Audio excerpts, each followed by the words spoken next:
Mateus capítulo 7, versículo 1, está escrito assim: não julgueis, para que não sejais julgados, porque com o juízo com que julgardes, sereis julgados, e com a medida com que tiverdes medido, vos tornarão a medir. E por que reparas tu no arqueiro que está no olho do teu irmão, e não vês a trave que está no teu olho? Ou como dirás ao teu irmão, deixa-me tirar o arqueiro do teu olho, e eis uma trave no teu olho? Hipócrita, tira primeiro a trave do teu olho, e então verás claramente para tirar o arqueiro do olho do teu irmão. Feche a sua Bíblia, feche os seus olhos. Meu Deus, meu Pai, nós agradecemos a Ti por mais uma semana que se inicia na Tua presença. Agradecemos a Ti porque, por causa da Tua bondade, da Tua fidelidade, da Tua misericórdia, da Tua justiça, estamos de pé na Tua presença, fortalecidos, guardados, protegidos pelo Senhor de todo mal. Obrigado porque até aqui o mal não tem chegado até a nossa casa. O Senhor tem continuado provendo saúde, proteção, livramento. O Senhor tem continuado a nos livrar de tudo aquilo que não presta e que não provém do Senhor. Pedimos, ó Pai, em nome do Senhor Jesus, que o Senhor venha frustrar todos os planos do maligno contra a nossa vida, contra a nossa casa, contra a nossa família, os nossos entes queridos, e que nós possamos, ó Pai, em nome de Jesus, viver todas quantas promessas o Senhor Jesus conquistou na cruz para nós, os que cremos. Pedindo que o Senhor venha iluminar os olhos do nosso coração, os olhos do nosso entendimento, para discernir as palavras de Jesus, pois são palavras de vida eterna, e elas podem nos fazer alcançar a salvação da nossa alma, e é por isso que nós estamos aqui hoje, buscando nele a nossa entrada, a nossa coroa, a nossa garantida entrada no reino dos céus. É o que nós pedimos e crendo que o Senhor fará. Agradecemos em nome do Pai, do Filho e do Espírito Santo de Deus. Se você crê nisso, diga amém. Amém, Jesus. Nós sabemos que Jesus, ele em Mateus capítulo 5, 6 e 7, quem é que lembra? E há 2 ou 3 semanas atrás eu pedi para você ler Mateus capítulo 5, 6 e 7. Quem lembra? Por que eu pedi para você ler Mateus 5, 6 e 7? Porque ali está o resumo de qual é a vontade de Deus para a sua vida. Ali está o resumo de como é a maneira que Jesus espera que você ande. Porque existe o Evangelho da Graça e existe o Evangelho do Reino. E da graça fala do que nós podemos esperar de Jesus. E detalhe, já está feito, já está consumado, já está disponível tudo aquilo que nós podemos esperar dele. Se nós ainda não recebemos, certamente não é por falta de vontade, de boa vontade da parte de Deus de nos dar. É por falta de maturidade, é por falta de revelação, é por falta de alguma coisa que tem a ver conosco. E isso tem a ver com o Evangelho da Graça. Só que quando nós vemos as pregações de Jesus, ele pregava sobre o Evangelho do Reino. O que é o Evangelho do Reino? É o que Jesus espera de nós. O Evangelho da Graça, o que nós podemos esperar dele. O Evangelho do Reino, o que ele espera de nós. Então toda vez que fala Evangelho da Graça, tem que apontar para Jesus e para mais ninguém. E toda vez que apontar para o Evangelho do Reino, tem que apontar para você com a expectativa de que você vai, do que Jesus espera de você agora, que você já recebeu dele a provisão da salvação, a provisão do Espírito Santo, já recebeu o perdão dos pecados, agora você está recebendo uma outra pregação que é a do Evangelho do Reino. Jesus começa em Mateus 5, 6 e 7, ali no Monte das Bem-aventuranças, e quando chega no versículo de número 7, ele ensina um dos principais ensinamentos para que um cristão ele possa ser qualificado, ele possa estar habilitado para estar entrando no reino dos céus. E o ensinamento de Jesus acerca de você não julgar, ele simplesmente está falando para você, não se coloque no lugar de Deus, não se coloque no lugar do juiz, porque a Bíblia diz que o Senhor é o justo juiz. E toda vez que eu aponto meu dedo para o meu irmão, dizendo assim, olha, ele fez isso, ele vai para o inferno. Ele fez isso, ele merece tal juízo. Ele fez aquilo, ele merece tal consequência. Eu estou agindo como um juiz. E a Bíblia diz que toda vez que eu faço isso, eu estou de alguma maneira plantando. Para quê? Para que quando eu errar, porque eu vou errar, quem que é antigamente? Um dia você vai errar, outra hora você vai errar mais cedo, mais tarde, seja em palavras, em pensamentos, em atitudes, em omissões, em algum momento você vai errar. Já é esperado que você erre. E então, quando você errar, a Bíblia diz que com o juízo que você julgou, você será julgado. Então, se quando uma pessoa falhar em um pecado, você dizer, eu entendo fulano, vamos orar por ele, vamos pedir a Deus misericórdia para que ele seja restabelecido, para que ele seja fortalecido. No dia que você falhar, Deus vai levantar pessoas para ter de você essa mesma fala, para dizer, vamos dar uma segunda chance, vamos orar, vamos entender que todo mundo é falho, que todo mundo precisa de uma segunda chance. Mas se você estender o dedo, se você apontar o dedo para o fulano e dizer, fulano errou, merece a morte, fulano errou, merece um juízo, e no dia que você errar, vai surgir de novo as palavras que você liberou, elas vão ser usadas contra você. E detalhe, a medida com que você usou para medir o seu irmão, a Bíblia diz que vai ser usada para medir você. Então, como eu e você sabemos que vamos errar em algum momento, é inteligente da nossa parte escolher não julgar, ou enfim, liberar palavras de misericórdia. A Bíblia diz, se não me engano, o 4º mandamento do reino, que começa lá, e os pobres de espíritos, os que choram, os mansos, não o quinto, os que têm fome e sede de justiça, e o quinto, os misericordiosos. O que acontecerá com eles? Eles alcançarão misericórdia.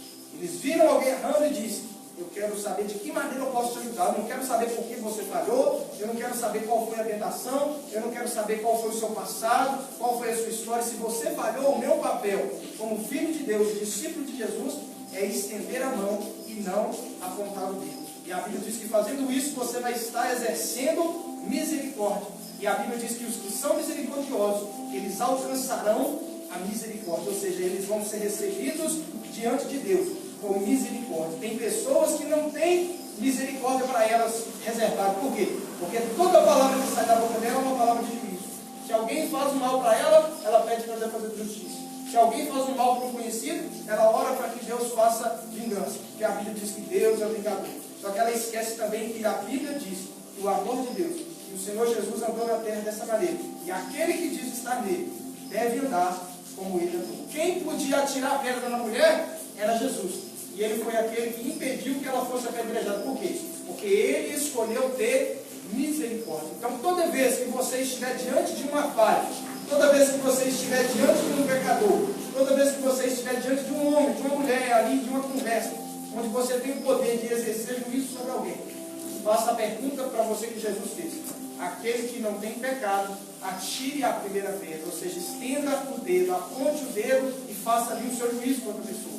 Quando você for convencido pela sua consciência, você vai ver que você também tem pecado, que você precisa de misericórdia, que você precisa da graça de Deus para que você não seja consumido. E o Senhor Jesus continua no versículo 3, dando um exemplo para ficar mais claro como é que nós devemos tratar a questão do juízo, a questão de colocar o irmão ali diante de uma situação de julgamento. Ele diz, como dirás, deixa-me tirar o arqueiro do teu olho e eis uma trave no teu olho. O que é que Jesus está querendo dizer? Você está apontando o dedo, às vezes, para o católico, porque ele tem uma imagem de escultura, e você, no seu coração, você idolatra algum líder espiritual, algum homem da televisão, alguma pessoa que é de carne e osso, e o pecado dele é idolatria? É, mas o seu também é. Por quê? Porque o único que é digno de toda honra e toda glória é Deus. Então Jesus está dizendo, do que adianta? Por que você repara o arqueiro no olho do teu irmão e não vê a trave do teu? Ele está dizendo assim, por que você tem tempo de prestar atenção no pecado do seu irmão, quando na verdade aquilo mesmo que está lá dizendo, que não herdará o reino de Deus, que é uma lista de 28 pecados. Na sua vida também tem muitos pecados que te impediriam de herdar o reino de Deus. Então quando você se ocupa com o pecado do seu irmão, você não tem tempo de se ocupar com o seu.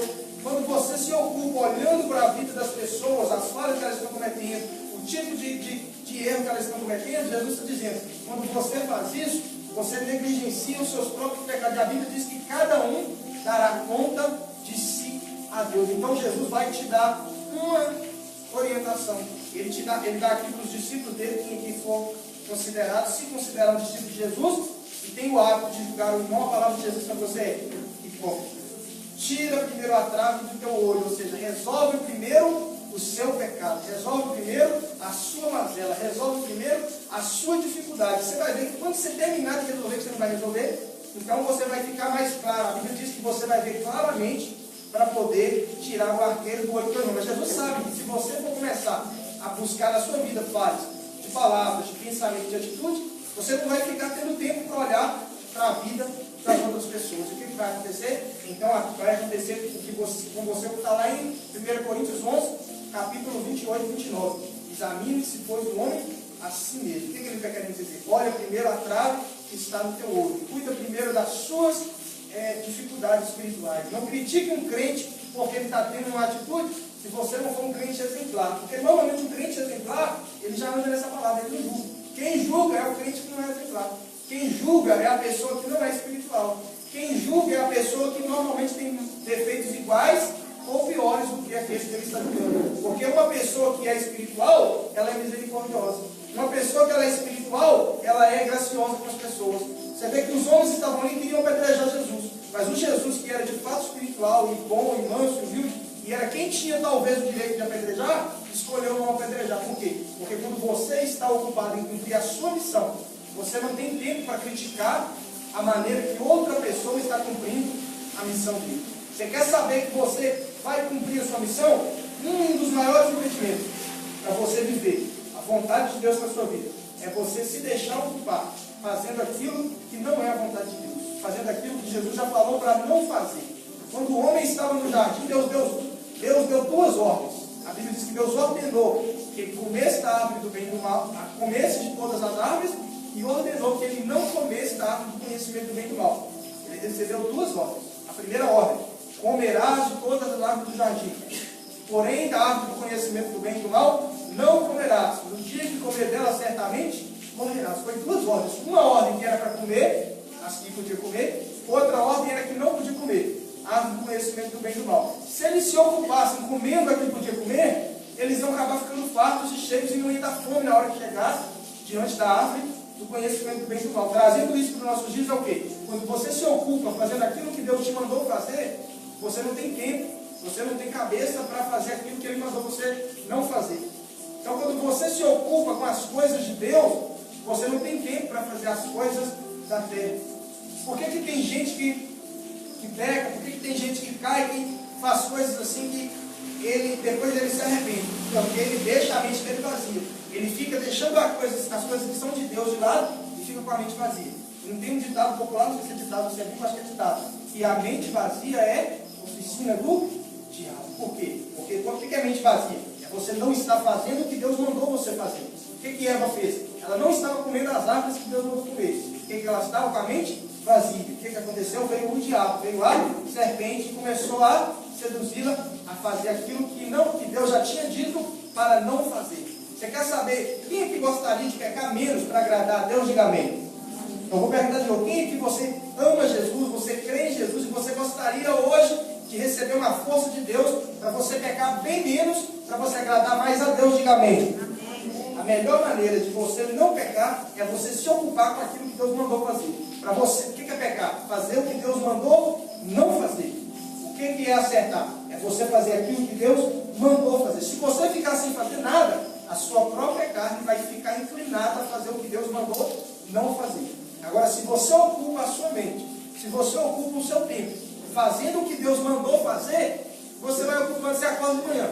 A Bíblia diz para nós meditarmos nas Escrituras. Você acorda, lê as Escrituras. Você tira um tempo para orar. Naquele tempo que você estava lendo a Escritura e orando, é difícil você pecar naquele tempo. Por quê? Você estava ocupado fazendo o que Deus mandou fazer. E aí você escolhe uma programação para você assistir. Se você escolher uma que vai te aproximar de Deus, a Bíblia diz: edificai a vós mesmos. Se você escolhe algo que vai te edificar, você não tem tempo de, ao mesmo tempo que você está fazendo algo que edifica, fazer algo que te contamina. Você está entendendo? Quem está entendendo? Diga amém. Então o homem só tem 24 horas. O segredo para não fazer o mal é você se ocupar fazendo o bem. Por que Jesus não tinha tempo de julgar o pecador? Porque ele estava ocupado em exercer misericórdia do pecador. Por que Jesus não tinha tempo de tacar pedra na mulher que era pecadora? Porque ele estava ocupado fazendo aquilo que o Pai o mandou fazer. Se tinha alguém que podia apedrejar a mulher, era Jesus. Porque a Bíblia diz que ele falou: aquele que não tem pecado. Quem é que não tinha pecado ali? Só Jesus. Mas ele estava ocupado fazendo aquilo que ele não podia, que ele deveria fazer. Por que Davi, nós sabemos que Davi foi um homem chamado segundo o coração de quem? De Deus. E ele cometeu um pecado gravíssimo, que foi o pecado de adultério. Agora a pergunta que eu te faço é: se Davi era segundo o coração de Deus, por que ele cometeu o pecado de adultério? A resposta é sim. A ordem de Deus é: vai para a guerra que eu vou te dar vitória. O que Davi fez? Ficou no palácio. Ficou no palácio. Quando ele ficou no palácio, ele viu ali a mulher tomando banho, sentiu atração por ela, como ele era o rei, mandou chamar ela e cometeu um adultério. Agora, se ele tivesse fazendo o que ele tinha que fazer, que era estar na guerra, ele não tinha ficado ali, não tinha visto a mulher e não tinha adulterado. Você percebe que o que fez ele pecar não era que ele era um mau caráter. Não é que ele era uma pessoa que não amava a Deus. Ele simplesmente estava fora do centro da vontade de Deus. Quando você está no centro da vontade de Deus, a graça de Deus te capacita a vencer o pecado. Quando você está no centro da vontade de Deus, a graça de Deus te capacita a resistir às tentações. Agora, quando Deus manda você fazer algo, e você negligencia e fica sem fazer nada, ou seja, mente vazia, é nesse momento que o diabo vem e traz sugestões, traz propostas, traz bandejas. No caso de Davi, foi o adultério. No caso de uma pessoa que está... Por que o funcionário de uma empresa dificilmente vai assaltar alguém? Porque ele está ocupado trabalhando. Agora, por que tem os assaltantes? Porque eles não estão trabalhando. Porque se ele estivesse trabalhando, não dava para assaltar e trabalhar ao mesmo tempo. Por que as pessoas viram bandido? Porque elas ficam desocupadas. Porque se ela estiver ocupada trabalhando, não dá para ela fazer um assalto. Se ela trabalha de 8 até 5 da tarde, como é que ela vai assaltar um banco nesse horário? Não tem como, por quê? Porque ela está ocupada fazendo algo que é digno. Então, que você possa, a partir de hoje, se ocupar com coisas dignas, que você possa se ocupar com coisas que vão te aproximar de Deus, porque enquanto você está fazendo essas coisas, você não vai conseguir, você não vai ter coragem, você não vai ter tempo de fazer aquilo que Deus mandou você não fazer. Se você gastar tempo comendo das árvores do jardim, que pode comer, quando você chegar perto da árvore do conhecimento do bem e do mal, você vai estar cheio, você vai estar saciado, você não vai querer comer. Por quê? Porque você ficou tanto tempo fazendo o que Deus mandou, e quando chegou um tempo ali de lazer, você não está querendo fazer o que Deus mandou. Mas a maioria dos cristãos, a maioria dos filhos de Deus, eles pecam, eles caem, eles adulteram, eles fazem algum pecado, eles fazem ali uma conversa que não tem que fazer. Por quê? Porque naquele momento eles deveriam estar fazendo uma conversa que deveriam fazer. Se você encontrar uma pessoa que tem para você uma conversa fiada, no momento da conversa fiada, você poderia ter a iniciativa de puxar uma conversa edificante. Você poderia começar a falar sobre Deus, sobre a Bíblia, sobre a igreja, sobre o final dos tempos, sobre alguma coisa relevante. Mas como você não ocupa fazendo aquilo que é relevante, e está ali junto, tem que conversar, vai acabar conversando sobre algo irrelevante. E a Bíblia diz que os maldizentes, eles não herdarão o reino de Deus. Mas por que a pessoa é maldizente? Porque ela está deixando de falar o que é certo. E você não consegue, você chega para uma pessoa falando de Jesus, falando da Bíblia, falando de igreja, falando de crescimento, a pessoa começa a falar com você mal de alguém, e você ignora ela falando mal de alguém, continua falando coisa positiva. Ela não consegue, a conversa tem que fluir para o lado positivo, para o lado que vai trazer crescimento. Agora, por que muitas vezes a gente falha, a gente peca, a gente deixa que o diabo use a nossa boca, a nossa língua, para falar o que não devemos? Porque nós temos pouco tempo gastado falando aquilo que devemos. Quem está entendendo, diga amém. Se você pegar o seu computador, o seu celular, e falar assim, eu vou usar esse celular para me edificar, para me crescer, para me aproximar do meu entendimento da vontade de Deus. No tempo que você está estudando, meditando, assistindo uma pregação, ouvindo um hino, uma música, no mesmo tempo, no celular, não tem como você assistir uma pornografia. Porque não dá para fazer duas coisas ao mesmo tempo. Quem está entendendo, diga amém. Então o segredo é você ocupar o seu tempo, é você ocupar a sua mente. As 24 horas do dia, elas são iguais para todo mundo. Todo dia é depositado na sua conta, 24 horas. O que você vai fazer delas é uma escolha sua. Você tem o direito, você tem o livre-arbítrio. Agora, se você não escolher fazer o bem, eu te garanto que por causa da natureza humana, por causa das circunstâncias do mundo, e por causa da influência do diabo que age na mente, eu digo age na mente, quer dizer que você é endemoniado. E age na mente de todo mundo.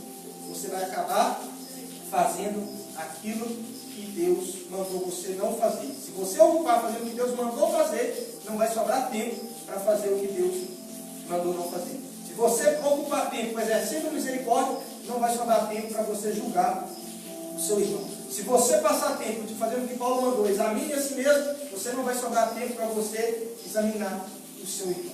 Então que nós possamos ter esse pensamento de ocupar o nosso tempo, ocupar a nossa mente, ocupar o nosso coração. Está com o tempo vazio, assim, sem fazer nada? Fica sem fazer nada não. Ou você descansa dormir, ou você faz algo que vai te fazer crescer. Ou algo que tem a ver com entretenimento, que não é tipo assim, nem mal nem ruim. Porque se for neutro, você tende a ser inclinado a fazer aquilo que Deus mandou você não fazer. E aí você cai, aconteceu com Davi, você se arrepende, mas as consequências vêm. Você não deixa de ser filho de Deus, mas as consequências vêm. Porque tudo aquilo que o homem plantar, isso também ele colherá. E a colheita não é o inferno. Porque se você é filho de Deus, a questão do inferno está resolvida. Porque o julgamento, se você vai para o inferno ou não é feito em você, é feito em Jesus. E a Bíblia diz que assim como ele é, nós somos desse mundo. Mas o pecado ele tem consequências. Diga-se, o pecado tem consequências. E detalhe, depois que plantou, infelizmente, você não é obrigado a plantar. Mas depois que plantou, você é obrigado a colher. E a Bíblia diz que se você, por exemplo, dá um exemplo lá, que você tem que se reconciliar com seu irmão.